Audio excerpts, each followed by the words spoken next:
Et voilà, bonsoir à tous et à toutes. Je suis Laetitia Trio et ce soir, je reçois pour l'Académie Nouvelle Vie Isabelle Willarem. Bonsoir Isabelle. Bonsoir Laetitia. Ça fait plaisir de te retrouver à nouveau à l'Académie Nouvelle Vie. Moi aussi. Oui, tu étais déjà intervenue il y a quelques mois pour nous parler d'alimentation, hein, c'est un sujet d'actualité. Mon dada, faut bien Aussi. le dire. Et c'est pour ça que tu as accepté de revenir nous parler des maladies inflammatoires chroniques de l'intestin, entre autres, les MICI. Et justement de pouvoir faire le lien entre l'alimentation, les émotions et ces maladies chroniques. Et du coup, Isabelle, est-ce que tu pourrais nous dire comment tu en es arrivée à être micronutritionniste et sophrologue? Alors j'ai un parcours un peu compliqué. J'ai commencé par faire de la biologie et donc sous le microscope, je regardais l'infiniment petit parce que je regardais des cellules. Et puis après ça, j'étais faire veto. Et veto, j'ai découvert l'infiniment grand. Donc voilà, je suis passée du tout petit au tout grand, sans bien savoir pourquoi. Et puis du tout grand, je suis passée aussi à l'alimentation parce que on m'a demandé de gérer un abattoir et ça, franchement, c'était pas ma tasse de thé du tout, puisque moi, ce que j'aime, c'est les animaux vivants et pas morts. Mais tout ça avait un sens parce que là, j'ai découvert l'alimentation et là, ça a été un énorme choc pour moi puisque je faisais absolument comme tout le monde et je commençais déjà à avoir moi-même bien mal au ventre, mais sans me poser de questions. J'avais mal au ventre, ça devait probablement être l'âge, ça devait probablement être des tas de choses, mais pas la réalité, quoi. Et donc, je me suis intéressée à tout ce que j'ai commencé à voir dans cet abattoir. Puis comme j'étais en hygiène alimentaire, je faisais des visites et j'ai vu que même dans les cantines, c'était absolument incroyable ce qu'on mangeait. Donc, j'ai commencé à me poser plein de questions. Et là, j'ai eu la chance de reconnaître de faire de la micronutrition. Donc, je suis revenue à l'infiniment petit une deuxième fois, puisque la micronutrition, je m'intéresse beaucoup aux vitamines, aux acides gras, donc aux graisses. Je m'intéresse aux minéraux, aux oligo-éléments, tout ce qui est invisible et à l'œil nu, évidemment. Et puis là, j'ai découvert encore une deuxième fois un monde que je connaissais pas du tout parce que c'est vrai que j'étais pas du tout formée à ça malgré toutes les années d'études que j'ai faites. Et donc, je suis arrivée à la micronutrition et là, j'ai trouvé mon port d'attache. Là, je suis très, très bien parce qu'effectivement, tout ce qui est invisible est important et on a un peu tendance à l'oublier, aussi important que les sucres, les graisses et les protéines. Et on est extrêmement souvent carencé. Et justement, dans les Mickey, il y a des tas de problèmes avec les minéraux, il y a des tas de problèmes avec certaines graisses, avec des sucres. Et donc, je trouve que c'est important justement de s'y intéresser personnellement. En même temps, j'ai fait de la sophrologie parce que ça m'avait aidé dans mes études de vétérinaire et maintenant je remercie le ciel d'être tombée dans la sophro aussi parce que c'est très utile. C'est très utile dans la gestion des émotions, justement. D'accord, donc on est en plein dans le sujet, hein, entre l'alimentation, l'infiniment petit, comment on en arrive à manger ce qu'on mange, et puis les émotions, parce que quelque Eh part, oui. on les mange aussi, hein, à Ah, un ah moment oui. donné. On ne fait que ça même. À partir d'un certain âge, on ne fait que manger ses émotions. Ça, c'est vrai. Et en plus, je vois que le sujet a mobilisé beaucoup de monde. On a beaucoup d'activités dans le chat, hein. Tout le monde nous a dit, donc c'est OK au niveau de l'image et du son. Et surtout, on commence à avoir des questions autour de comment enlever les intolérances qui empêchent de manger, comment faire quand on a la maladie de Crohn, etc., etc. Eh ben, on va attaquer alors directement et je vais vous passer un peu mon PowerPoint. Je vais faire d'abord une introduction un peu longue parce que dans mon introduction, je vais reparler évidemment de l'intestin grêle et du gros intestin. Je vais pas faire un cours sur l'appareil digestif, mais c'est un incontournable pour les Mickey. Et puis après, on va avoir une section alimentation et une section émotion. Alors, je vais commencer par l'introduction. Oui, sachant que les personnes qui veulent retrouver l'introduction en plus long peuvent retrouver ta précédente conférence où tu en parlais. Alors, un petit rappel des chiffres, parce que c'est quand même important de savoir que les Mickey sont absolument en augmentation. Et dans les Mickey, je vais introduire le syndrome du côlon irritable, parce qu'alors là, ça représente 15% de la population, ça fait quand même beaucoup, beaucoup de personnes. 200 000 personnes concernées en France par les Mickey, hein, un grand pic d'incidence entre 20 et 30 ans, 15% sont des enfants. Alors quand même, il y a des études qui montrent nettement un lien entre les Mickey et l'alimentation. Elles sont en nette augmentation dans certains pays du monde et surtout les pays, bien entendu, industrialisés. Plus on est industrialisé et plus les Mickey sont importantes.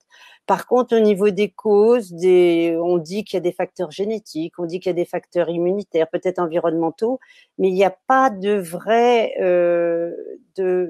consensus là-dessus.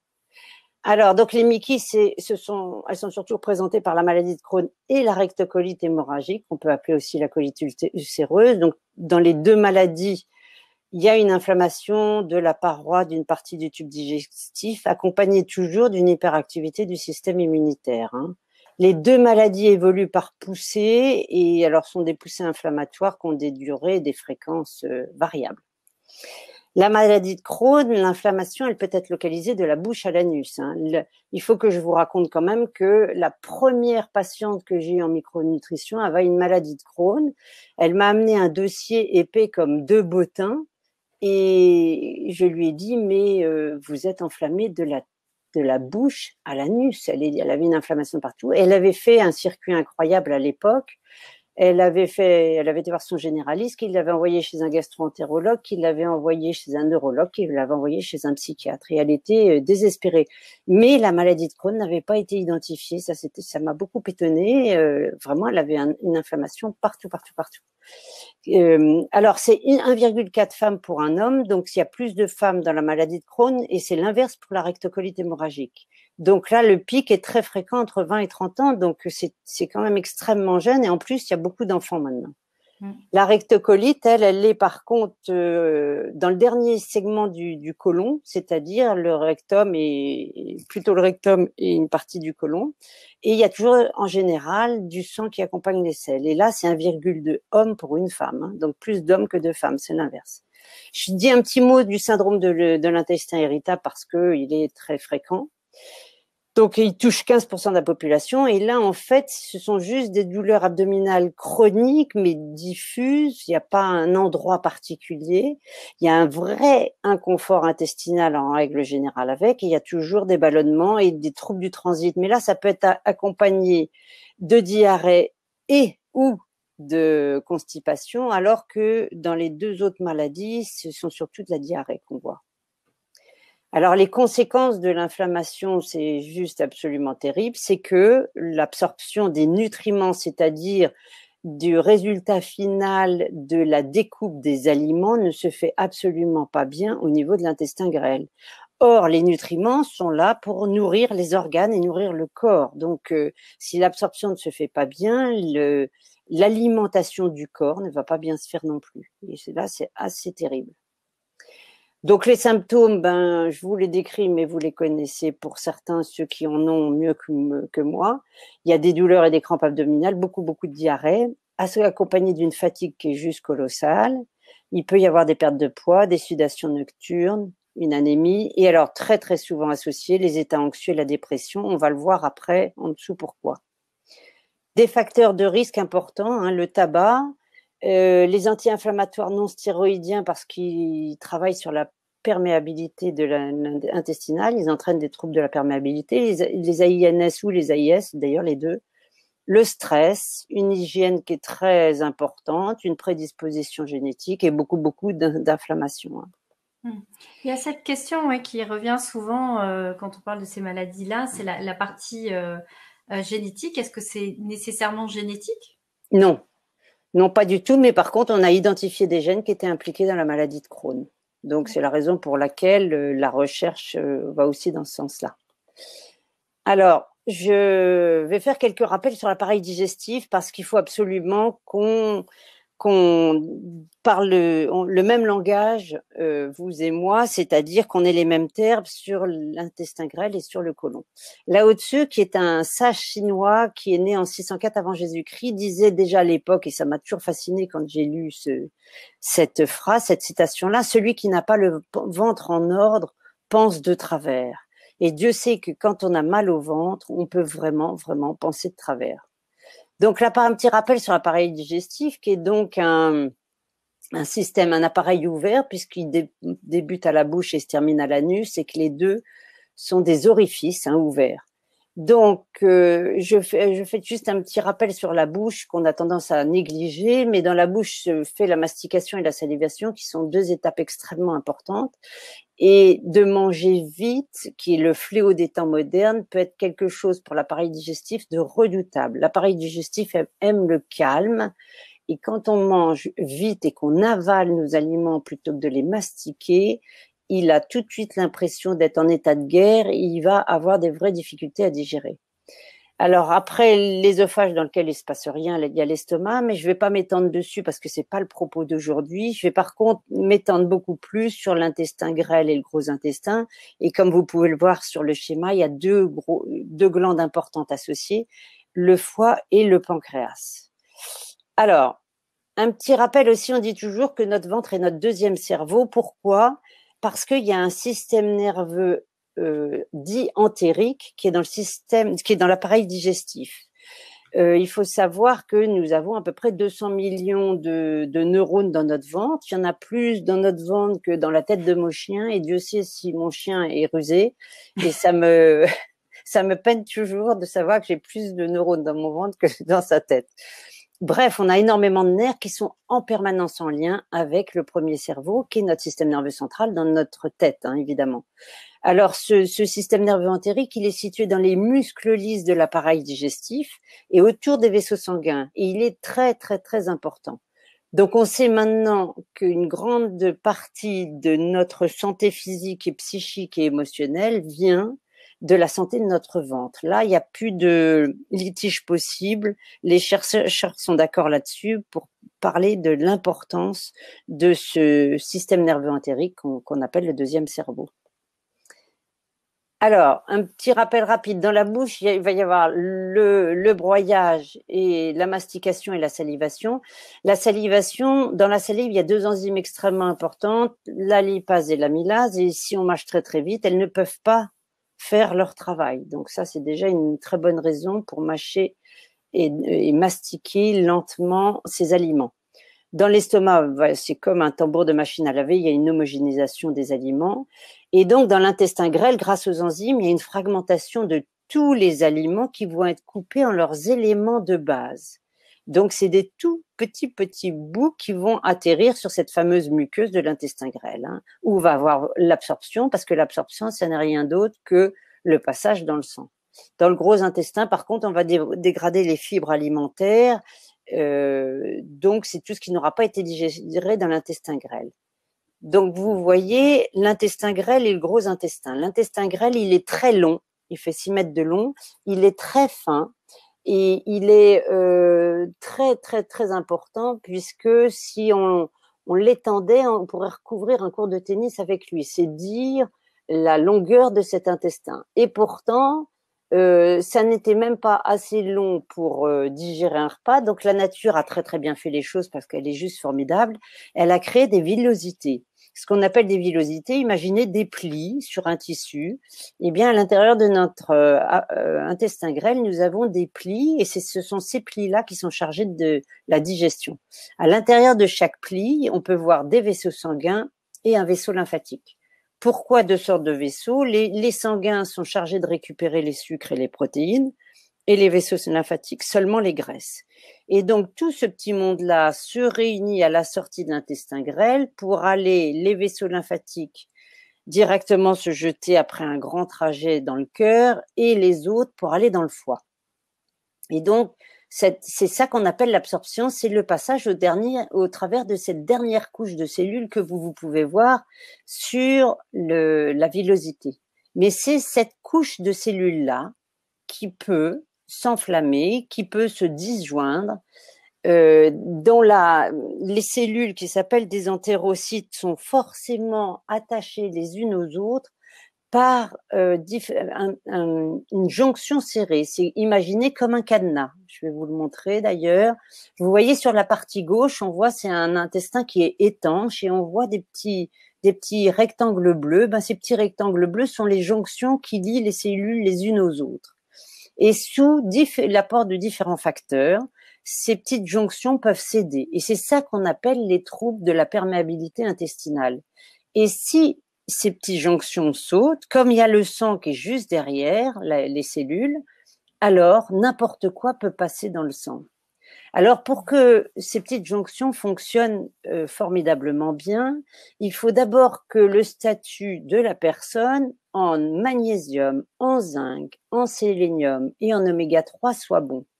Si on est carencé en l'un, en deux ou trois, ou voire les quatre éléments, alors on est à peu près assuré d'avoir des troubles de la perméabilité intestinale, ce qu'on appelle aussi un intestin poreux. Et le problème de l'intestin poreux, c'est que l'étanchéité normale de l'intestin grêle est nécessaire pour empêcher ce qui ne doit pas passer de passer. Or, si on a un intestin poreux, les virus, les bactéries, les toxines, les toxiques, tout ce qui ne devrait pas passer va passer dans le sang. Et là, il y a des tas de conséquences à ce passage dans le sang. C'est ça qui est important. Regardez une deuxième façon de le représenter, où là, on voit très très bien la jonction serrée qui a cassé et on voit bien le sang qui est en dessous. Vous voyez que peut passer du coup dans le sang des choses qui ne devraient en aucun cas passer. C'est ça le problème. Donc, est-ce qu'il suffit de ramener ces 4 oligo-éléments pour pouvoir rendre la barrière perméable? Alors, imperméable, du coup. Là, il y aura aussi le problème des tolérances et des intolérances alimentaires. Quelqu'un qui a une intolérance, par exemple, au gluten, j'en prends une qui est très fréquente. Le gluten est quelque chose qui fait très très mal la barrière intestinale et même s'il a un bon statut en magnésium, en sélénium, en zinc et en oméga 3, le passage répété de gluten va produire elle-même les troubles de la perméabilité. Donc, je vais revenir aussi sur ce qu'est la barrière intestinale parce que ça, c'est important. La barrière intestinale, c'est à la fois une barrière physique avec les cellules et on a vu qu'elles se tenaient les unes avec les autres, mais c'est aussi une barrière immunologique. Il faut que je vous dise que 70% de notre système immunitaire est dans notre ventre. Hein. Donc, il est très occupé en permanence par le fait de digérer, ou pas d'ailleurs, les aliments. Alors, à quoi sert cette barrière immunitaire? Ben, c'est elle aussi qui est chargée de laisser passer ce que nous devons digérer et d'interdire l'entrée à des virus, à des bactéries, à des champignons. Donc, c'est vraiment quelque chose de physique, la barrière. Hein. Alors, la perméabilité intestinale, elle est liée aussi au microbiote qu'on va voir un peu plus bas. C'est donc cette barrière hein, qui est physique et le système immunitaire. Attention, ça représente 40% de notre dépense énergétique. C'est dire si quand on digère, ça demande beaucoup, beaucoup d'énergie à notre corps. Donc, c'est quelque chose d'important. Les rôles de la barrière intestinale. Si toutes les cellules sont serrées les unes aux autres, comme on a vu tout à l'heure, alors ça va empêcher l'entrée des micro-organismes, à savoir les bactéries, les virus, les champignons. Ça va empêcher les toxines de passer. Ça va empêcher surtout la fuite des minéraux, parce que si mes minéraux fuient, ça va être très embêtant. Ça va donc permettre l'absorption des nutriments et des échanges de molécules qui doivent avoir lieu. Donc, cette barrière-là, à ce moment-là, est extrêmement fonctionnelle et elle marche très bien.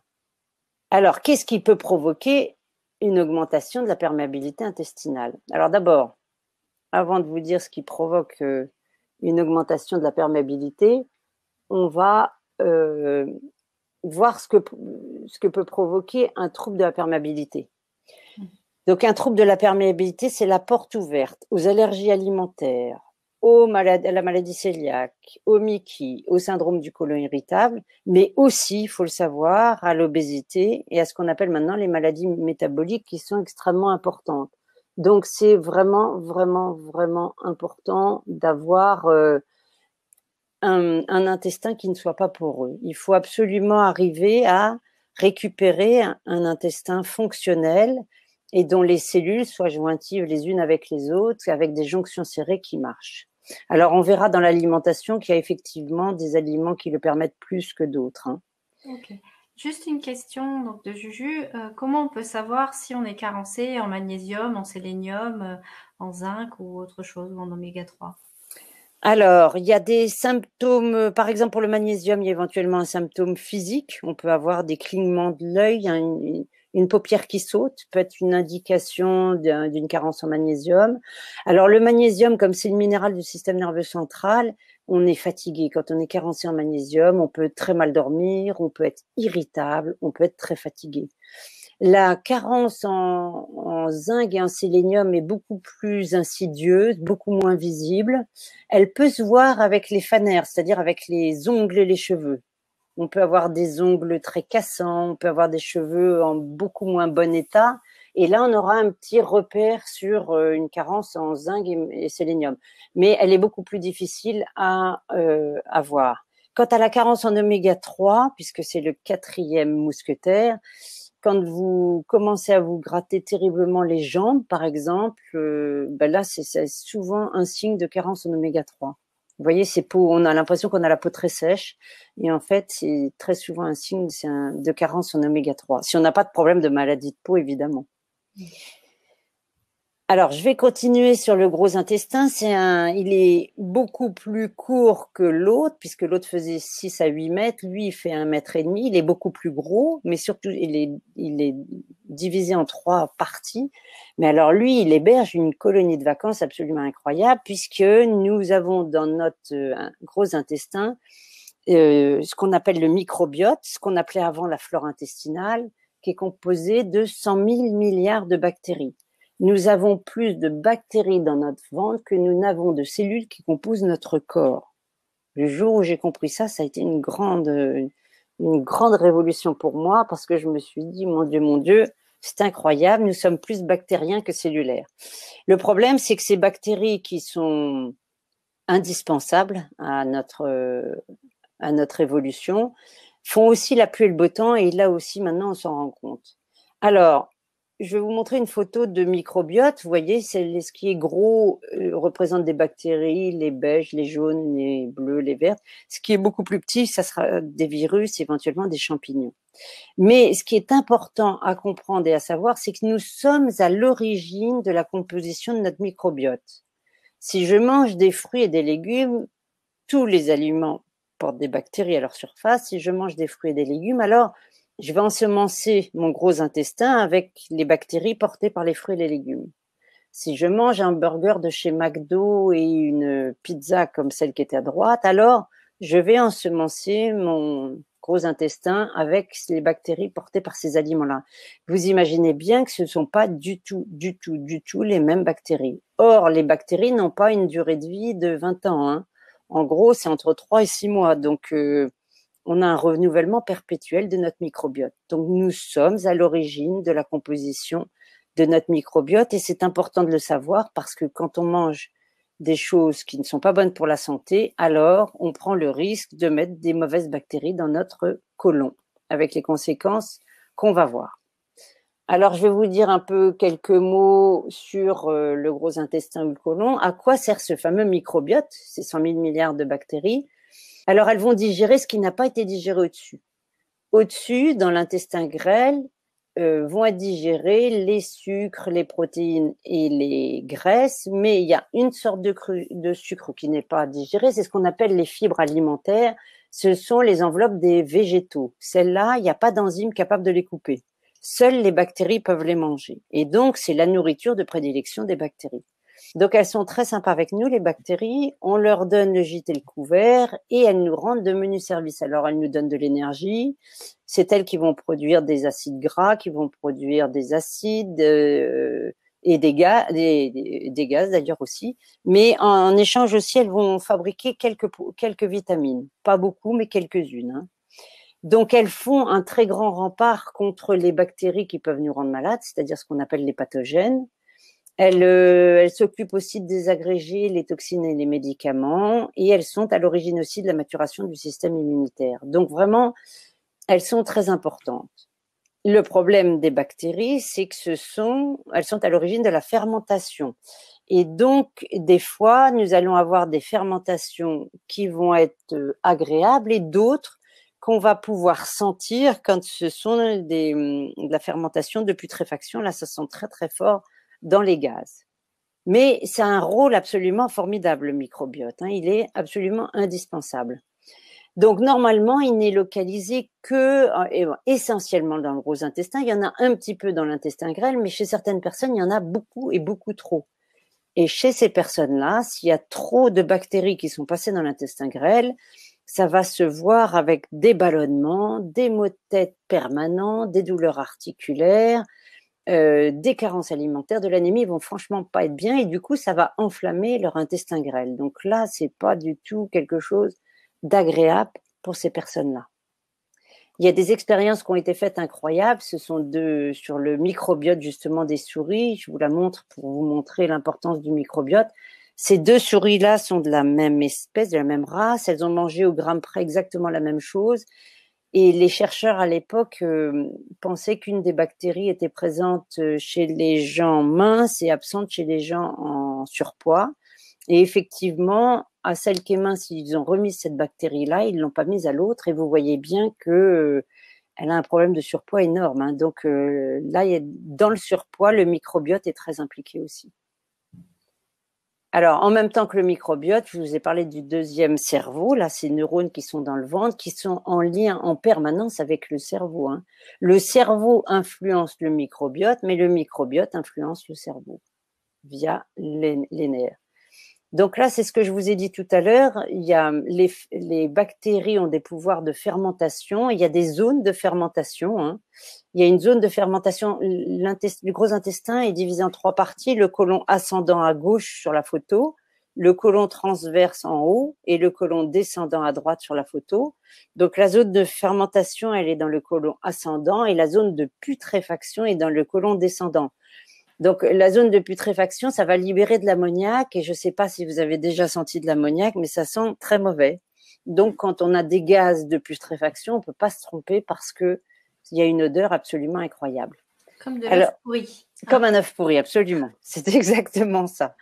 Le microbiote, il évolue effectivement aussi avec l'âge. Donc, le bébé, c'est une vraie chance quand les bébés ont été allaités parce que du coup, ils ont absorbé en premier les bactéries qui étaient sur le sein de leur mère plutôt que les bactéries qui étaient sur la tétine en plastique. Et du coup, ils ont un meilleur microbiote que ceux qui n'ont pas été allaités.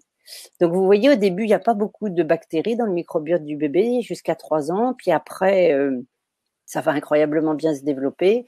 Et par contre, au deuxième âge, bien évidemment, là, ça commence aussi à se raréfier un peu. Donc, en prenant de l'âge, on a un microbiote qui est plus fatigué, on va dire ça comme ça, qui est moins efficient en tous les cas dans la digestion. Alors, on sait maintenant quelque chose de sûr, on le sait, que les MIC sont associés à des déséquilibres du microbiote. On sait qu'il y a une réduction de la diversité des bactéries. Normalement, il y a en gros 400 variétés de bactéries et là, il y a une réduction de la diversité, il y a un déséquilibre et du coup, s'il y a un problème avec les bactéries, il y a toujours une espèce qui est prête à prendre le dessus, ce sont les champignons.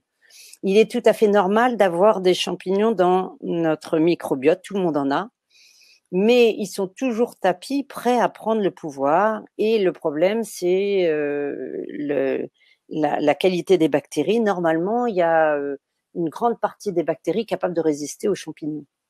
Et si on a un problème avec ces bactéries-là, alors les champignons vont proliférer et c'est un énorme problème.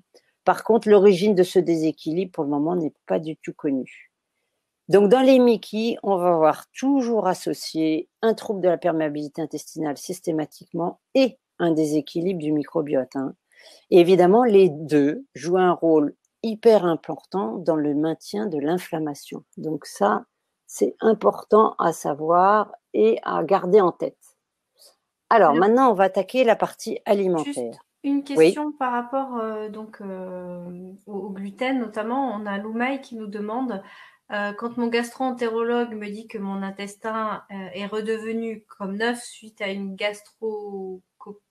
gastroscopie, pardon, Oui. il lui a dit que le contrôle du gluten était bien maîtrisé. Est-ce que ça veut dire que du coup son intestin est bien imperméable ou ça? Alors, d'abord, comment est-ce qu'il peut dire que l'intestin est bien Alors, il dit ça en voyant. Il a fait une gastroscopie, Oui. mais c'est à la vue de l'intestin grêle, parce qu'il ne peut pas les voir, les jonctions, elles ne sont pas visibles à l'œil nu. Mm. Ce qu'il peut voir, c'est l'inflammation et l'œdème. Une inflammation est toujours associée par un œdème, donc c'est-à-dire un gonflement un peu de la zone. Alors, elle peut ne plus avoir d'inflammation, mais ça ne veut pas dire que le problème du gluten soit réglé. D'accord. Hein. L'inflammation peut avoir disparu, oui, et c'est probablement ça qu'a vu le gastro-entérologue, mais ça ne dit pas que l'intolérance ou la sensibilité au gluten est résolue. Le problème du gluten, c'est où on est totalement allergique, comme dans la maladie cœliaque, et là on se rend très très bien compte parce qu'à chaque fois qu'on mange du gluten, on se tord de douleur, ou bien on est intolérant au gluten, et là aussi on a mal au ventre, mais déjà beaucoup moins en mangeant du gluten. Ces deux choses-là, que ce soit l'allergie ou l'intolérance, vont produire des anticorps, donc on va être visible dans les analyses de labo. Par contre, la sensibilité, ça c'est le gros de la troupe, moi c'est essentiellement ce que je vois en clientèle. Les gens sont pas souvent intolérants, mais alors la sensibilité, j'en ai énormément.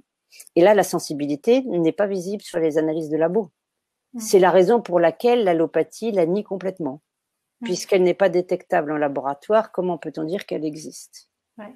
La question, en fait, de ce que je comprends aussi, incluait le côté où si le gluten est bien digéré, est-ce que c'est le synonyme que l'intestin est perméable? Enfin, est imperméable, pardon. Alors, quand on est jeune, on le digère, tout dépend de quel gluten on parle, évidemment. Quand on est jeune, heureusement, le renouvellement cellulaire fait qu'effectivement, les gens ont la sensation de le digérer bien. À partir d'une quarantaine environ, là, le gluten se digère beaucoup, beaucoup, beaucoup moins bien. Et là apparaissent vraiment les troubles liés au gluten, hein, et des troubles de la perméabilité créés par le gluten. D'accord. Mais les Donc deux voilà. sont pas synonymes, en fait. Non, les deux ne sont pas synonymes. Alors, j'ai été rechercher dans la bibliographie ce qu'on dit sur l'alimentation et les Mickey, parce que c'était intéressant de faire ce point-là. Alors, ce qu'on dit, c'est qu'il y a des maladies, il y a des facteurs associés à la maladie de Crohn, par exemple. Là, on est sûr qu'il y a un apport élevé en sucre raffiné, en viande, en graisse animale, un apport diminué en fibres et un taux bas de vitamine D. En gros, dans la maladie de Crohn, c'est ce qu'on va toujours retrouver. Dans les rectocolites hémorragiques, pareil, on va avoir les sucres raffinés, les viandes et les graisses, mais alors typiquement les oméga 6, qui ne sont pas beaucoup les graisses, qui sont un peu les graisses animales, mais pas que complètement. Et puis l'apport diminue aussi en fibres. Il y a moins le problème lié à la vitamine D. Et du coup, j'étais voir un petit peu. Alors, il y a une énorme étude qui a été faite, ce qu'on appelle, qui est dans la revue Cochrane. Il y a 18 essais randomisés qui ont été réalisés avec 1874 participants. Donc, ça fait beaucoup. Et ils ont été regardés ce que provoquaient des alimentations ou bien pauvres en sucre raffiné ou sans résidus ou bio ou alimentaires. Enfin, je vais vous les décrire. Alors, pauvre en sucre raffiné, en gros, vous allez voir, il n'y a pas de. Je ne vais pas vous les lire parce que sinon, dans 3 heures, on y est encore. Il y a il y a une chose positive, c'est pas ça. Pauvre en sucre raffiné, on n'a pas vu de différence notable entre le passage à l'alimentation sans sucre. Sans résidus, on n'a pas vu non plus de différence notable. Par contre, guidé par les symptômes, là, c'est ce qui a marché le mieux. C'est-à-dire que si l'alimentation du patient est liée à son ressenti, uniquement quand il consomme des aliments, est-ce qu'il a mal au ventre ou est-ce qu'il a pas mal, il l'a déjà mis en évidence avant, alors là, ça marche beaucoup mieux que tout le reste. Donc en vrai, il va falloir vous intéresser beaucoup à votre ventre et à vos douleurs, hein, et à vos diarrhées, ça va être super important. Une alimentation en pauvre en viande transformée n'a pas donné de résultats notables dans cette étude-là. Alors, pour la carrégane, ça a marché quand même un peu. Les carréganes, ce sont des sucres extraits d'algues rouges, mais c'est surtout un E, donc c'est quelque chose qui est utilisé par l'alimentation, par l'agroalimentaire, comme épaississant et stabilisateur. Et là, c'est vraiment, vraiment pas non plus quelque chose qui est bon. Alors, moi, j'ai pas trouvé dans les études randomisées d'études faites sur les food maps, mais je vous en parle parce que d'abord, j'ai trouvé une étude qui disait que quand même, mais sur le syndrome du côlon irritable, qui disait que 70% des syndromes du côlon irritable étaient très améliorés par l'alimentation food maps. Alors, qu'est-ce que c'est que ces food maps? Ce sont des sucres qui sont très mal absorbés par l'intestin grêle et qui fermentent du coup dans le gros intestin. Et ils entraînent des ballonnements, des gaz, des douleurs absolument incroyables. Alors, ça veut dire fermenter cible, oligosaccharides. Les oligosaccharides, ce sont les légumes et les légumes secs, disaccharides, les produits laitiers, monosaccharides, les fruits, et les polyols. Alors, il y a quelques fruits qui en comportent, mais il y en a beaucoup dans tout ce qui est artificiel, les chewing-gums, les bonbons, etc. L'autre jour, je suis rentrée dans une pâtisserie et ils avaient mis en gros un écriteau, tous les chocolats sont faits au mannitol. Et je me suis dit, misère, les gens qui sont food maps vont avoir mal au ventre derrière. Donc là, voilà, c'est une médecin australienne qui a qui a mis au point cette fameuse alimentation food maps il y a une dizaine d'années. Il y a des aliments qui sont absolument à éviter. En fait, ce sont des aliments qui contiennent un déséquilibre entre le fructose et le glucose, qui sont les deux sucres des fruits. Hein. Et il y a des associations qui ne vont pas bien et qui font mal au ventre des gens, justement. Alors, par exemple, les deux fruits les pires, ce sont la pomme et la poire, par exemple. Hein. Donc, l'alimentation Food Maps, elle propose de faire 2 mois sans toute la colonne de gauche qui est à éviter et de privilégier la colonne de droite. Vous imaginez, c'est pas facile à mettre en œuvre, c'est pas facile du tout à faire. Hein, je préfère être honnête tout de suite avec vous, ce n'est quand même pas quelque chose de facile à réaliser. Hein. Ok, on a une question de Jean-Julien qui nous demande si à un moment donné, tu fais le lien entre ces maladies digestives et l'embryologie. Sachant qu'il se pose la question si l'inflammation ne débuterait pas justement au stade d'embryon. Alors, l'alimentation de la mère est très importante, ça c'est certain. Or, l'embryon, il est dans le ventre de la mère. Bien sûr que oui, il y a un lien. Il y a tout à fait un lien. Mais on ne peut pas dire que qu'une maladie inflammatoire de l'intestin est liée forcément à l'embryologie. Là, pour le moment, en tous les cas, il n'y a pas de preuve, mais il est certain que l'alimentation de la mère influence incroyablement.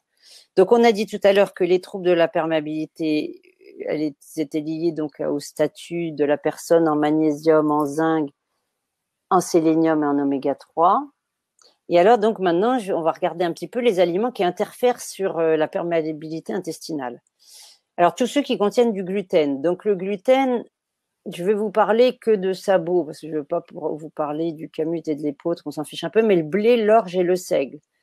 Par exemple, le blé, il y en a quand même partout. Il faut quand même que vous sachiez que si le blé est indigestible maintenant, c'est parce qu'il est passé en 50 ans de 14 à 42 chromosomes. 14, on le digérait très bien. 42, il est plus du tout digestible. Hein, donc, c'est un vrai problème. Les céréales modernes sont très différentes des céréales d'avant. Les produits laitiers de la vache, là aussi, je commence par rentrer dedans, sinon dans 2 heures, j'y suis toujours. C'est mon dada aussi. Le sucre blanc est redoutable. Hein, il provoque 8 fois plus d'addiction que la cocaïne. On ne le dira jamais assez. Il est vraiment dangereux. La viande de mauvaise qualité est dangereuse. L'alcool et les produits industriels. Bon, pommes de terre, piment, tomate et INS, c'est plus anecdotique. Hein, mais retenez le blé, le gluten, hein, blé, orge, seigle, les céréales, les produits laitiers font beaucoup, beaucoup de mal à la perméabilité intestinale. Alors, le gluten, c'est une drôle de molécule, c'est la gliadine qui est très, très dangereuse dans le gluten, qui fait mal à l'intestin grêle. Alors, qu'est-ce qui est bon pour la perméabilité intestinale? Le sans gluten, donc ça, c'est compliqué à mettre en œuvre. Je vous le cacherai pas, je vais pas vous dire que c'est facile. Il faut aller prendre des aliments aussi qui contiennent du magnésium, du zinc et du sélénium, on va les voir. Il faut manger des oméga 3 puisqu'on a vu que c'était important. Il faut manger des aliments avec la glutamine et il faut manger des prébiotiques. Alors, regardez en haut, ce sont des aliments qui contiennent le zinc, du zinc. Donc, vous voyez, il y a des épinards, il y a du foie, il y a des poulpes, il y a des produits de la mer, des amandes, etc., etc. Le sélénium, si vous avez une chose à retenir, retenez les noix du Brésil ou d'Amazonie, les grosses noix qu'on voit devant. Elles sont extrêmement riches en sélénium et c'est quelque chose vraiment à mettre quotidiennement dans son alimentation. En magnésium, on connaît tous le cacao, évidemment, parce qu'il est important, mais les amandes en sont riches. Voilà, et tous les fruits et légumes comportent à des degrés moindres quand même des minéraux. Donc ça, c'est aussi important. Les oméga 3, attention, on est envahi par les oméga 6, ça faut pas l'oublier, donc faut manger des oméga 3. Pourquoi? Parce qu'en plus, ils sont anti-inflammatoires. Donc les oméga 3, ce sont tous les légumes à feuilles vertes. Donc j'en ai mis quelques-uns, mais il y en a beaucoup d'autres. Il y a la courgette, le concombre, etc. Il y a les oléagineux, c'est-à-dire les noix, les amandes, les noisettes, les lentilles. Et les poissons gras, les sardines, le saumon, le maquereau, les anchois, et puis certaines huiles, mais pas toutes les huiles. Les deux huiles les plus riches en oméga 3, c'est l'huile de lin et l'huile de cameline. Et puis les graines de chia qui sont importantes aussi. Alors, qu'est-ce qui attaque le microbiote maintenant? Parce que je vous ai dit qu'il y avait ce problème-là et de la perméabilité et du microbiote. Eh ben, toute l'alimentation industrielle, dites-vous bien que toute l'alimentation industrielle attaque le microbiote. Ça, elle est redoutable. Et puis les céréales modernes qui l'attaquent aussi. Les médicaments, alors, ce qui attaque le plus évidemment le microbiote, ce sont les antibiotiques, puisqu'ils sont chargés de tuer les bactéries. Sachez que quand vous prenez un antibiotique prescrit par votre médecin, vous allez en gros tuer 50 à 60% de votre microbiote au niveau des bactéries. Donc c'est embêtant. Le stress chronique est un redoutable agent sur la qualité du microbiote. Les médicaments aussi. Un mauvais sommeil aussi redoutable, et le café et l'alcool. Alors, est-ce qu'on peut rééquilibrer son microbiote? Oui, mais c'est un travail de très longue haleine. Je ne vais pas vous le cacher. Il ne faut pas imaginer le faire en une semaine ou en un mois. L'alimentation va être très importante. Les prébiotiques, c'est ceux qui nourrissent les bactéries, sont importants. Les probiotiques, ce sont des bactéries elles-mêmes qu'on achète en pharmacie. Il y a des épices qui soignent, comme le curcuma, par exemple, qui est très anti-inflammatoire et anti-cancer. Faut pas s'en priver. Le gingembre aussi. Il y a de l'aromathérapie, mais à utiliser avec discernement, et de la phytothérapie, pareil, à utiliser avec discernement. Il y a des additifs qui ont été mis en évidence dans les Mickey, notamment un qui s'appelle le E466. Son joli nom scientifique est le carboxyméthylcellulose. C'est un agent de charge, c'est un émulsifiant, affermissant, gélifiant, agent d'enrobage, humectant, stabilisant et épaississant. Vous imaginez qu'on le met à toutes les sauces. Et lui, il a été identifié comme un agent inflammatoire. Et malheureusement, le règlement européen l'autorise. Il l'autorise, regardez bien, dans les préparations de vitamines, dans les préparations d'enzymes, dans les aliments diététiques pour enfants, dans les cosmétiques, dans les dentifrices, dans certains produits pharmaceutiques. Et en plus, on sait qu'il est cancérigène. Donc là, vous imaginez que pour un intestin qui est déjà fragilisé, c'est absolument redoutable. Alors, je vais passer vite sur l'acidité. L'acidité, c'est quelque chose qui est redoutable. C'est toujours la porte ouverte à l'inflammation. Et donc, ce qui est important d'avoir quelque part dans le coin de la tête, c'est que faut essayer de maintenir un équilibre acide-base. Alors, l'équilibre acide-base, qu'est-ce qui est très acide? Eh bien, l'alimentation elle-même, le stress, le manque d'activité et la prise de médicaments. Et qu'est-ce qui est acide dans les aliments? Eh bien, ce sont toujours les céréales qu'on retrouve quand même, le sucre blanc et la farine blanche, les produits laitiers, ça fait un petit moment qu'on les retrouve aussi, et puis certaines viandes, poissons, poulets, en plus un peu le café, le thé noir et le cacao. D'accord? Un tout petit mot sur l'eau. On peut prendre des minéraux dans l'eau, mais attention, les eaux sont très, très, très variables au niveau de leur quantité en magnésium, sodium, calcium, etc. Et donc, c'est embêtant. C'est quelque chose de difficile à manipuler. Alors, conclusion sur l'alimentation. D'abord, il n'y a pas d'alimentation type parce que, pour la bonne raison que, premièrement, nous sommes tous uniques et différents. Donc ça, c'est très important de l'avoir dans la tête quelque part. Qu'en plus, les émotions de Paul ne vont pas être les mêmes que celles de Jacques. Et donc, C'est important de s'en souvenir, mais je vais vous donner quand même quelques repères. Entre autres, un des les repères importants, le gluten et le lactose, on l'a dit. Des fruits et légumes pour combler les carences, parce qu'il n'y a pas d'inflammation intestinale sans carence, systématiquement. Les graines germées sont des bombes en minéraux, en vitamines. Des herbes aromatiques aussi et les épices aussi. Des viandes et des poissons. Les prendre de qualité, parce que quand ils ne sont pas de qualité, c'est juste terrible. Alors, la nourriture industrielle est à bannir. Les prébiotiques, oui, mais évidemment lesquels. Les probiotiques aussi, mais lesquels. Et puis, ce qui est important d'imaginer, c'est et si on remettait en cause notre utilisation du blé, du lait et du fructose, hein, qui est absolument partout. Alors, Alors, on a deux oui. questions. On a une question de Daniel qui demande quand tu dis que les céréales, hein, quand tu parles des céréales, est-ce que c'est toutes les céréales en général ou est-ce que c'est vraiment les céréales qui comportent du gluten? Alors, beaucoup plus les céréales qui comportent du gluten, beaucoup plus, c'est-à-dire toutes celles à base de blé, d'orge, hein.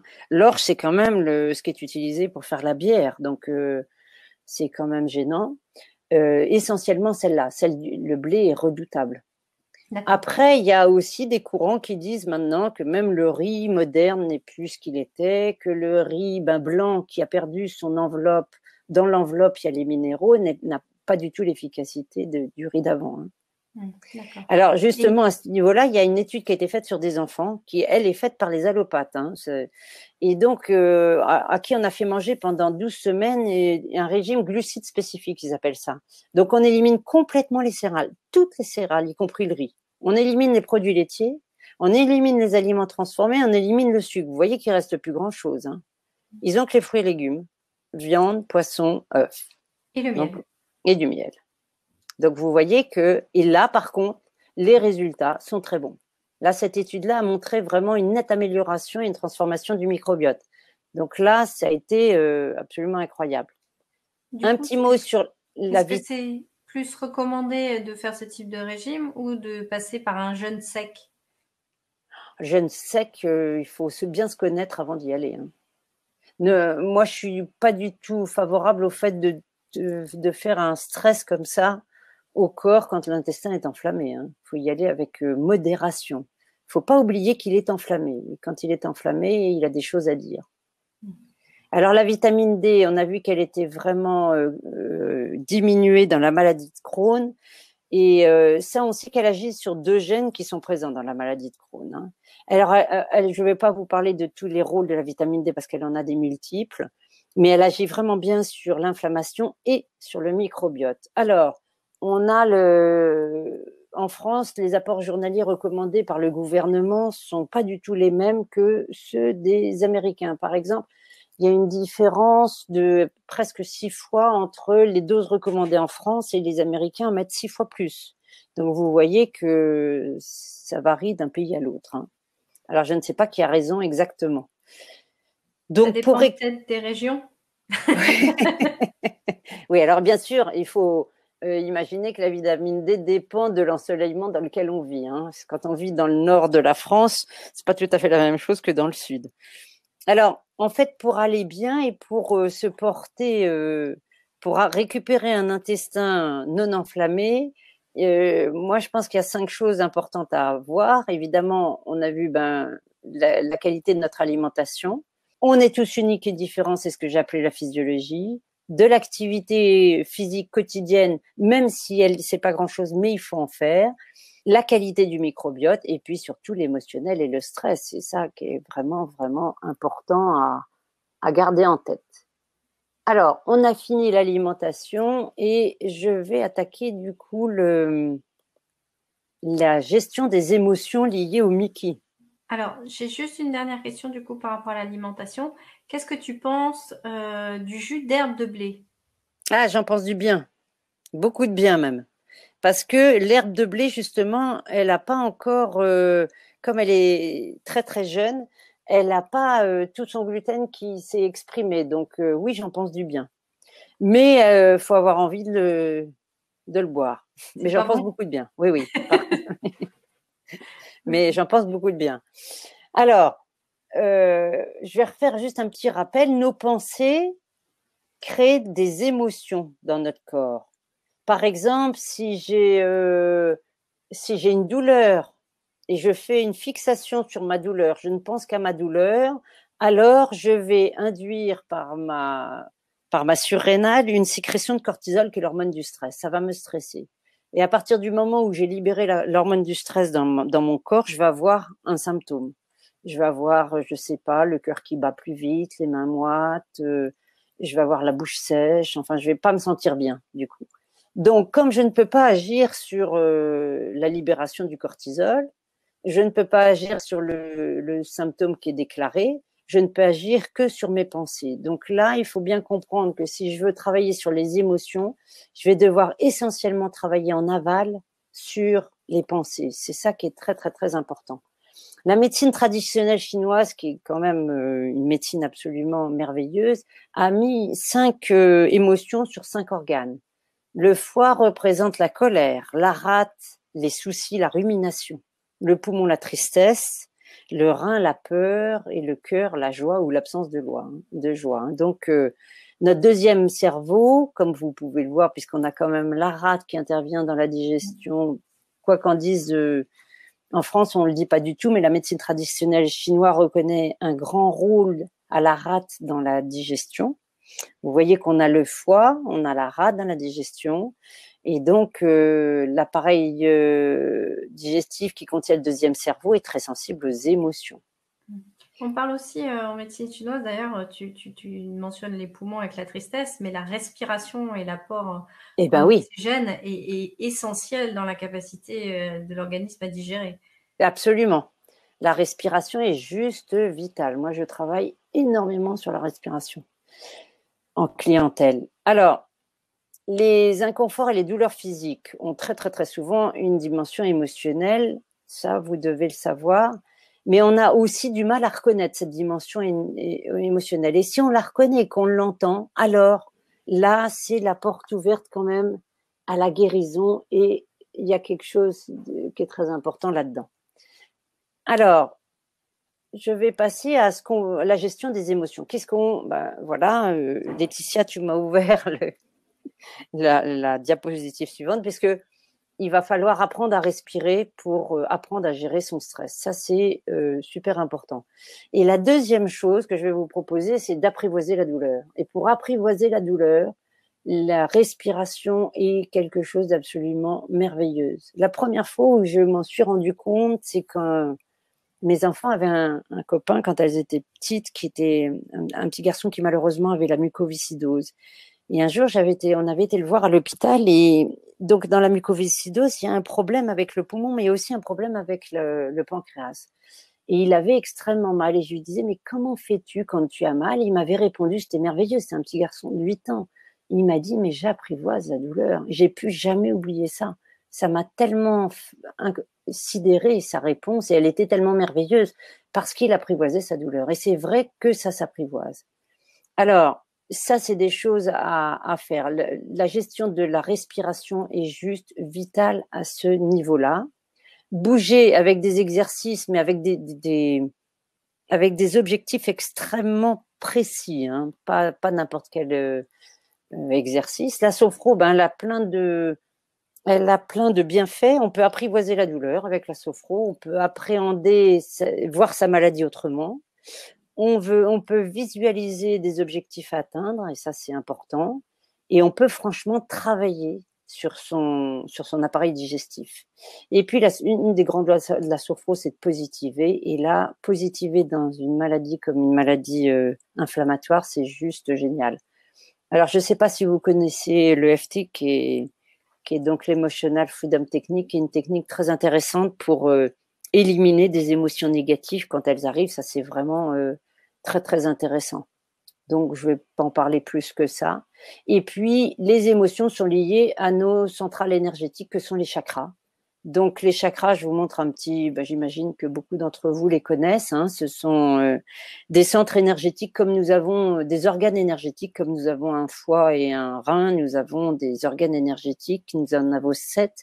Et ces 7-là sont très, très, très sujets aux émotions.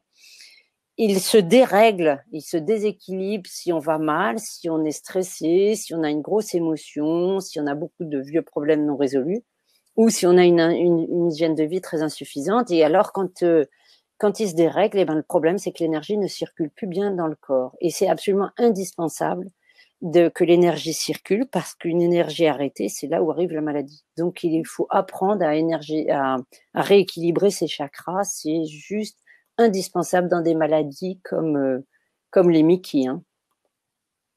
Et puis, moi, je vous propose aussi, mais ça, c'est dans les ateliers que je proposerai tout ça, un rituel matinal à mettre en place.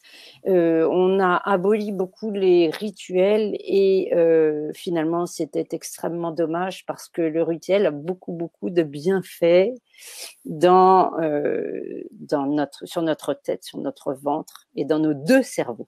Il y avait ce fameux rituel, tu sais, en l'ancien temps, on ne mangeait jamais avant d'avoir fait la prière. Eh oui. Et ça permettait à chacun de se poser, de faire la paix en soi et d'éviter de manger des émotions pendant le repas. Eh oui, Entre autres. exactement. Oui, oui, tout à fait. Et le bénédicité, dont je comprenais pas du tout, je me disais, mais à quoi sert-il?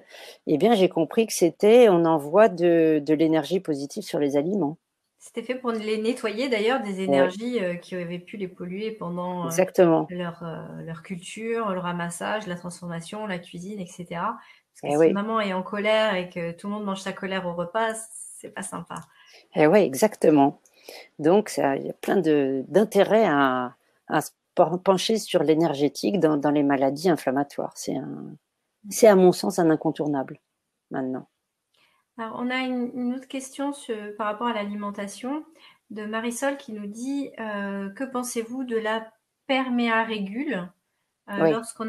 on est en poussée d'une RCH? Je sais pas ce que c'est. RCH, c'est la rectocolite hémorragique. D'accord. Alors, le parméa régule, moi, je l'utilise beaucoup. Oui, mais encore faut-il qu'il soit indiqué. Parce que si vous prenez, par exemple, un sachet complet de perméa régule, vous allez, si c'est pas bien expliqué, qu'il faut y aller petit à petit, prendre d'abord un quart, un demi, trois quarts, et ça tord le ventre de douleur, hein. Même à quelqu'un qui a juste un trouble de la perméabilité, qui a pas une Mickey, hein. Donc, il faut que ce soit fait suivi par quelqu'un. Moi, je vous déconseille de le prendre comme ça tout seul, sans l'aide de quelqu'un, parce qu'il y a des conditions un petit peu d'utilisation qui sont à savoir et qui sont évidemment pas marquées sur le paquet, bien entendu. Okay. Donc, merci en tout cas déjà pour tout ce que tu as partagé avec nous. C'est vrai que c'est un sujet J'étais un peu vite, je suis désolée, parce que je Oui, voulais on est tenu passer. en temps. On est tenu en temps et puis tu as prévu un cadeau pour ceux qui resteront jusqu'à la fin. Mais du coup, avant d'avoir le cadeau, et pour ceux qui veulent aller plus loin, qu'est-ce que tu proposes? Voilà, pour aller plus loin dans la question. Alors, je propose deux ateliers, deux ateliers que j'ai mis le vendredi midi, un le 17 mai et un le 24 mai. Alors, le premier, c'est la gestion des émotions, où là, on va apprendre à respirer, plusieurs techniques de respiration. On va apprendre la gestion de la douleur avec la sophro, hein, et puis un peu de psychologie positive. Et dans le deuxième atelier, c'est le choix de sa réforme alimentaire avec un rééquilibrage quand même aussi des chakras. Je vais vous apprendre à rééquilibrer les chakras parce que ça, c'est un incontournable d'avoir une énergie qui circule bien dans le corps. Donc voilà, c'est deux ateliers qui ont été positionnés le 17 mai et le 24 mai.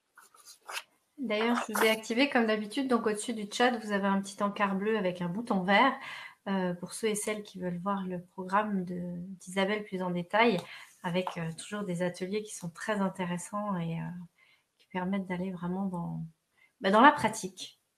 Et on te Exactement, remercie. voilà. Oui, parce que avec cette durée-là, on peut pas aller à fond dans la pratique, effectivement. J'essaye de passer le plus d'infos possible, mais on peut pas tout gérer. Oui. Et on a une question qui revient sur les fructanes de Lise, sachant Mm. que si je ne me trompe pas, les fructanes, c'est un dérivé du glucose. Mm.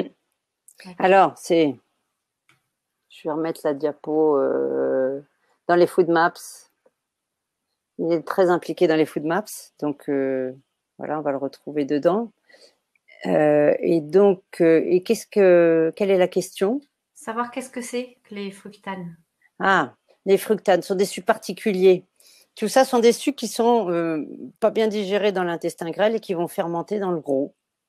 Et donc, c'est la fermentation qui est douloureuse et qui pose problème, puisqu'elle induit des ballonnements, des troubles du transit et puis des grandes douleurs, quoi. Il y a vraiment les... Et l'autre jour, j'avais une dame, je vais vous raconter parce que c'est quand même assez rigolo. Elle est Food Maps, donc je lui explique, je lui donne le tableau, je lui explique, mais vraiment longtemps qu'il faut vraiment qu'elle essaye de maintenir cette alimentation-là pendant 2 mois, qu'elle va se porter mieux, qu'elle va très vite sentir. Là, par contre, quand on est Food Maps, très vite, on sent la différence. Elle revient me voir quelques temps après, et puis elle me dit, j'étais à un congrès et ils vendaient des pommes merveilleuses. Je la regarde, mais absolument sidérée. Je lui dis, vous n'avez pas eu mal au ventre? Elle me dit, j'ai atrocement mal au ventre. Elle me dit, j'ai des gaz, j'ai des gaz, j'ai des gaz. Et en fait, elle avait totalement oublié la pomme parce que comme c'est un aliment qu'elle adore, elle l'a carrément pas vu. Pourtant, je lui avais dit, mais bon, elle l'a pas entendu, elle l'a pas vu dans la liste quand je lui ai donné le papier. Et donc, elle s'était allègrement gorgée de pommes et elle me disait, mais qu'est-ce que j'avais mal au ventre, mais qu'est-ce que j'avais mal au ventre. Donc voilà. Mais c'est une éviction temporaire, le Food Maps. Alors que le gluten et le lactose, je vous le dis tout de suite, c'est pas temporaire normalement. Alors, il y a Christian qui nous dit, tu es passé trop vite sur la diapo saveur. C'était laquelle, la diapo saveur? Ah, c'est la dernière. C'est quelque chose que j'ai monté moi parce que je me suis rendu compte que c'était intéressant. Le silence, les informations, les visualisations, l'écriture. Et voilà, c'est un rituel matinal qui est intéressant. Le rituel, c'est quelque chose de franchement merveilleux, surtout en plus quand on a un intestin qui souffre. Ok. Bon, bah, du coup, c'est l'heure du cadeau. Et ben voilà. Alors en fait, je vous propose une séance de sophro avec, vous allez voir un petit passage sur vos douleurs justement. Comment est-ce que je peux transformer ma douleur autrement avec de la sophro? Eh ben, on va y aller et je vais vous proposer, si c'est possible pour vous, de vous asseoir confortablement quelque part et puis de fermer les yeux parce que c'est la façon la plus évidente de rentrer dans notre monde intérieur qui est le monde des sensations et de plus être impacté par notre vue qui est un organe des sens juste incroyable. Et puis, je vous propose donc de porter votre attention sur les points d'appui de votre corps, sur votre support, vos pieds qui reposent ou pas par terre, vos jambes avec votre bassin dans le creux du fauteuil,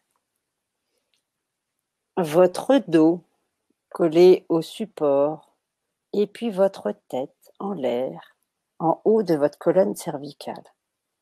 Et je vous propose de porter votre attention sur votre front, particulièrement dans la zone entre les 2 yeux, zone souvent crispée et tendue.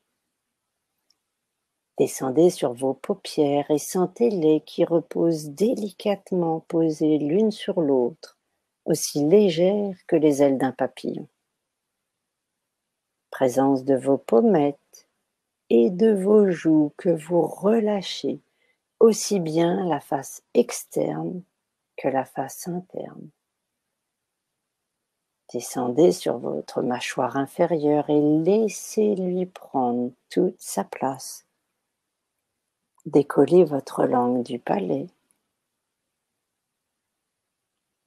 Présence de votre cou et de votre nuque. Descendez sur vos épaules et laissez-les tomber comme attirés par le sol. Et dans leur prolongement, relâchez vos 2 bras, vos 2 coudes, vos 2 avant-bras et vos 2 mains avec chacun de vos doigts posés naturellement, sans force, au bout de vos mains.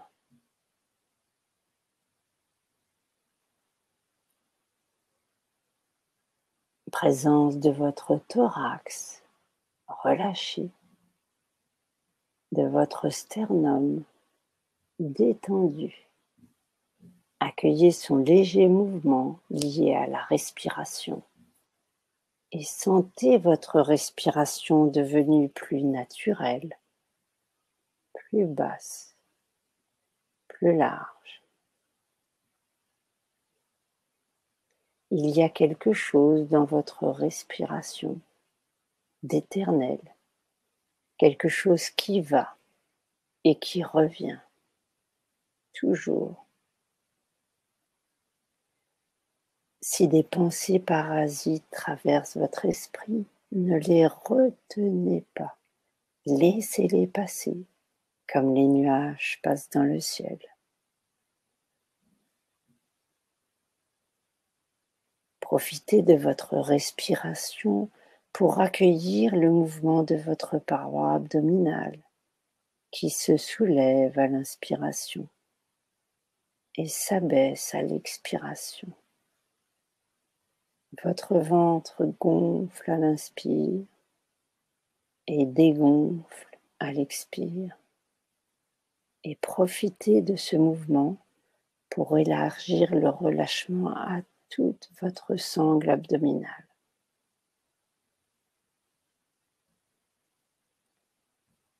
Comme vous êtes assis ou allongé en sécurité, autorisez votre dos à se relâcher.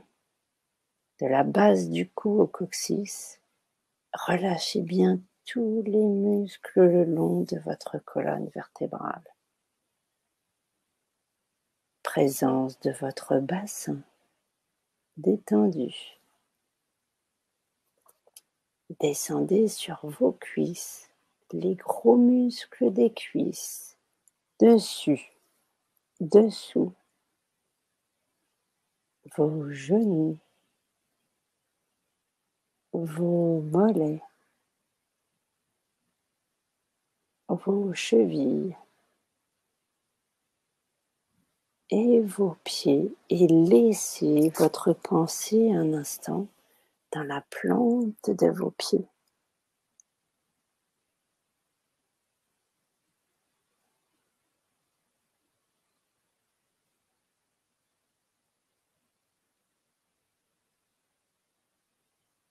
Tranquillement, le calme et la détente s'installent en vous.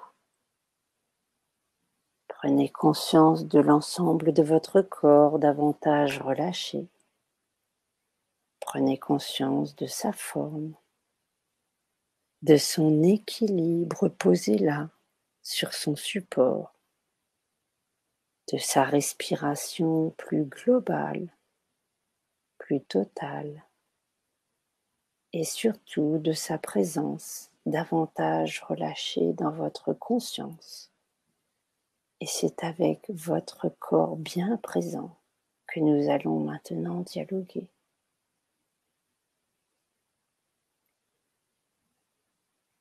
Et je vous propose maintenant de laisser venir à vous une sensation de plénitude que vous avez éprouvée dans une situation dans laquelle vous vous êtes senti comblé.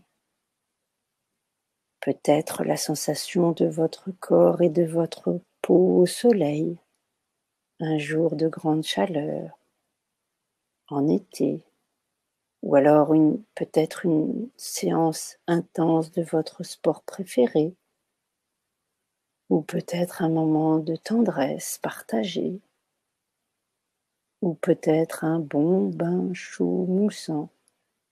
Et je vous laisse quelques instants pour trouver cette sensation de plénitude liée à un souvenir heureux et positif.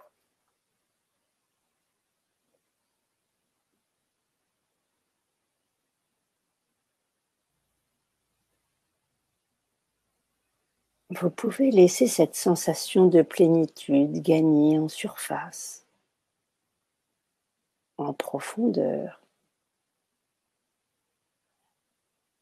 particulièrement au niveau de votre ventre. Laissez les choses se faire.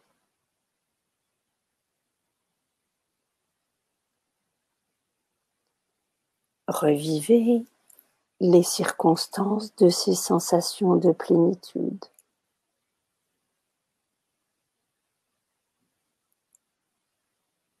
Comme cela, continuez à votre rythme.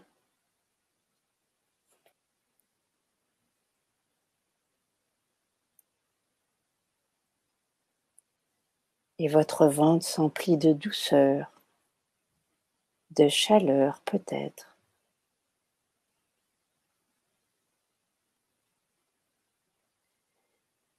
Et je vous propose maintenant de laisser venir sur votre écran mental une situation de douleur. La douleur est là, bien présente, qui se fait sentir.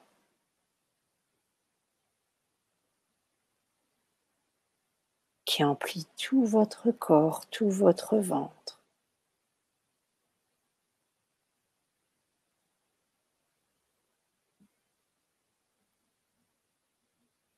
Je vous propose maintenant, dès que la situation de la douleur arrive, de la remplacer par la sensation de plénitude que vous viviez auparavant.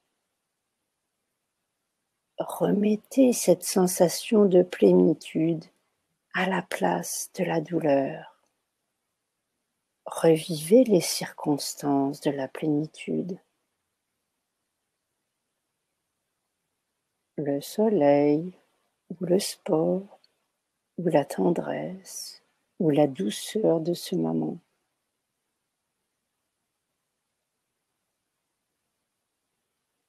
Cela se fait tout seul, naturellement.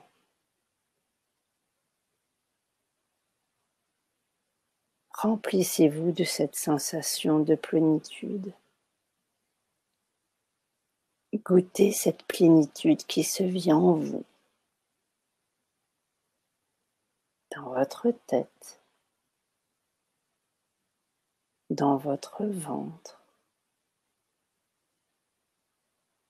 et qui s'imprègne dans tout votre corps.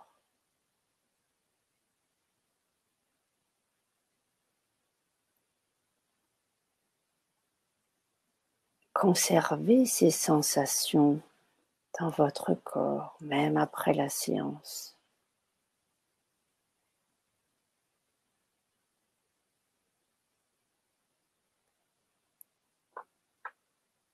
Et je vais faire silence quelques instants pour vous permettre d'accueillir toutes les sensations issues de votre corps. Accueillez-les avec bienveillance, sans jugement.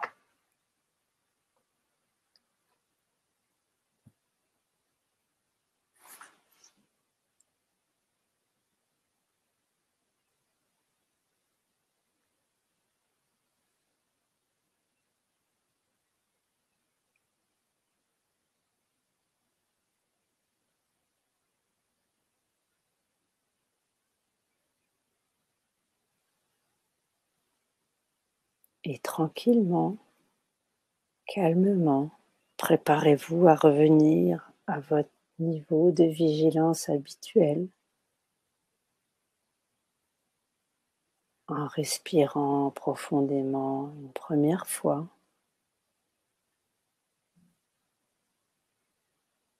puis une deuxième fois, en mettant du mouvement dans vos pieds, dans vos mains,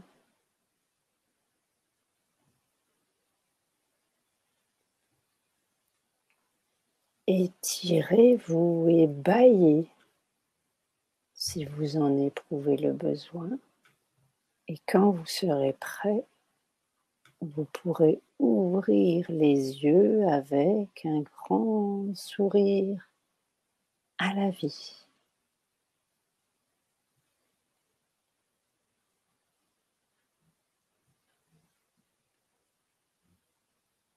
On va attendre que tout le monde revienne gentiment. En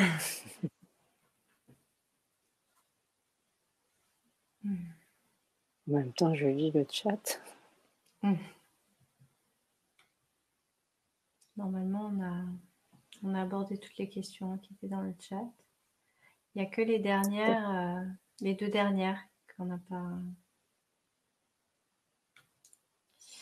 Donc Michael qui nous dit avec un maximum d'attention, voire très dur dans l'alimentation, une RCH peut-elle avoir comme origine seulement une grande anxiété chronique? Toutes les analyses médicales ne donnent rien, ni coloscopie négative, que faire? Traiter l'anxiété. Eh oui. Eh oui. Oui, s'occuper de l'anxiété, ça c'est le stress chronique. Et on a vu qu'il était impliqué en plein dans l'acidité. L'acidité, c'est la porte ouverte de l'inflammation. Il est impliqué dans plein de choses, dans le déséquilibre du microbiote, dans les troubles de la perméabilité, donc il est impliqué partout. Oui, il faut le traiter. Oui, quand tout est négatif, oui, il faut vraiment aller s'occuper de l'anxiété, bien sûr. Ok.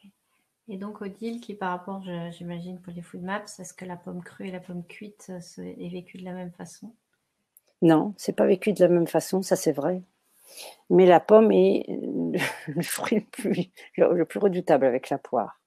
Autant des fois, c'est possible de manger des asperges, autant souvent les pommes ne passent pas très bien. Mais elle doit le savoir, elle doit déjà avoir eu mal au ventre avec la pomme. Donc si on a mal au ventre avec la pomme, il faut vraiment être... Ouais. Ah, je vois quelqu'un qui a parlé de la candidose. Ben oui, ça, j'ai pas eu le temps. C'est la candidose intestinale est redoutable. Hein. C'est le Candida albicans qui se développe. C'est un champignon qui se développe en très très grand nombre et oui, il est très très embêtant. Et donc on a Karine déjà qui dit merci pour cette séance, Chantal qui dit merci pour ce délicieux délassement, Marie qui dit merci, c'était merveilleux, j'ai bâillé, j'ai expulsé, j'ai fait le vide. Mickaël qui dit merci Isabelle, Stéphanie merci beaucoup pour ce cadeau. Myriam qui dit qu'elle est arrivée trop tard. Oui, il y aura une rediffusion, il y a toujours des replays qui sont proposés, donc normalement d'ici quelques instants, ce sera possible de le revoir. Et après, si vous voulez aller plus loin, bien sûr, il y a les ateliers donc, qui sont proposés. Vous avez le lien au-dessus du chat. Et Caroline, pareil, qui pose la même question. Donc, pareil, il y aura donc la rediffusion dans le replay.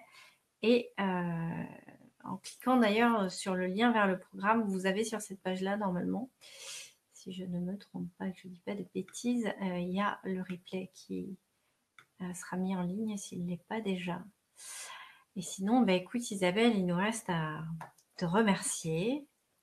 Eh ben, je vous remercie tous de votre attention, puis d'être venus écouter. Ça, c'était très agréable pour moi de voir des gens si branchés sur l'alimentation. C'est quand même mon dada. Écoutez, je vous souhaite une bonne soirée et une bonne continuation. Et peut-être à une prochaine fois. Oui, merci Isabelle. Et oui, à une prochaine fois, avec plaisir. Et on retrouvera d'ailleurs déjà certains et certaines pendant les ateliers pour aller voir plus en détail justement tout ça. Merci beaucoup pour tout ce que tu nous as offert. Merci pour tout aussi. Merci à tous et à toutes qui étiez très nombreux ce soir. Et puis on vous fait plein de bisous. Bye bye. Bye bye.